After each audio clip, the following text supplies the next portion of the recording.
আপনি কি জানেন যে রোজার ফজিলত কি? আপনি জেনে অবাক হবেন যে ইসলামের তৃতীয় মূল বিষয় রোজার ফজিলত আপনার কল্পনার বাইরে। তো চলুন রোজার ফজিলত সম্পর্কে সংক্ষিপ্ত ব্যাখ্যা জেনে আসি। 1.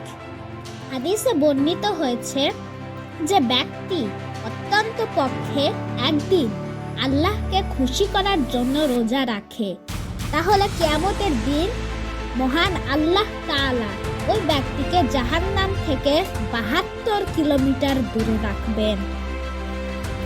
2. আরেকটি হাদিসে বর্ণিত হয়েছে যে ব্যক্তি রোজা রাখে, কিয়ামতের দিন মহান আল্লাহ ওই ব্যক্তিকে জাহান্নাম থেকে 100 কিলোমিটার দূরে রাখবেন। 3.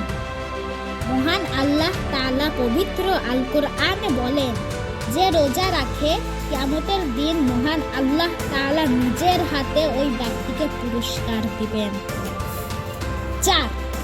মহান আল্লাহ তাআলা পবিত্র কোরআনে বলেন যে রোজা রাখে, কিয়ামতের দিন আল্লাহ তাআলা তাকে রাইয়ান নামক জান্নাতের একটি দরজা দিয়ে প্রবেশ করাবেন।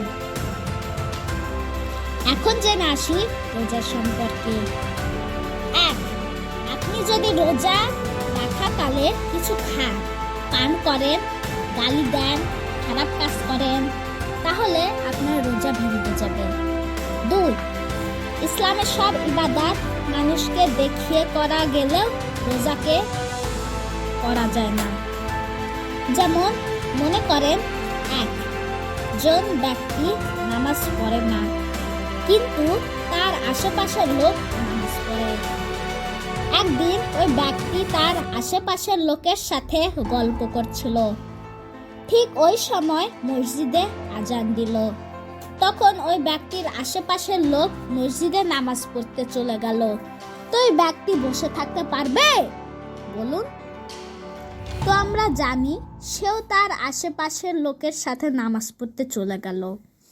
এটিকে বলে লোক দেখানো ইবাদত। কিন্তু রোজা রাখা হয় শুধুমাত্র আল্লাহকে খুশি করার জন্য। 3. যদি এমনি রোজা রাখা হয় তাহলে আপনার রোজা হবে না। যেমন একজন লোক একটি গ্রামে বাস করত। তো এক সময় রমজানের চাঁদ দেখা গেল। ওই লোকটির গ্রামের সকল মানুষ রোজা রাখবে। এখন ওই লোকটি ভাবলো আমার গ্রামের সবাই রোজা রাখবে, তো আমি যদি না রাখি তাহলে আমার মান সম্মান থাকবে না। এটা ভেবে সেও রোজা রাখলো। তাহলে তার রোজা হবে না, কারণ রোজা শুধুমাত্র আল্লাহকে খুশি করতে রাখা হয়। অবশেষে বলা যায় মহান আল্লাহ তাআলা আমাদের সবাইকে 30 দিন রোজা রাখার তৌফিক দান করুন। আমিন। আমাদের ভিডিওটি ভালো লাগলে আমাদের চ্যানেলটি সাবস্ক্রাইব করুন, যাতে আমাদের ভিডিওটি আপনাদের কাছে সবার আগে পৌঁছে যায়। আসসালামু আলাইকুম ওয়া রাহমাতুল্লাহ।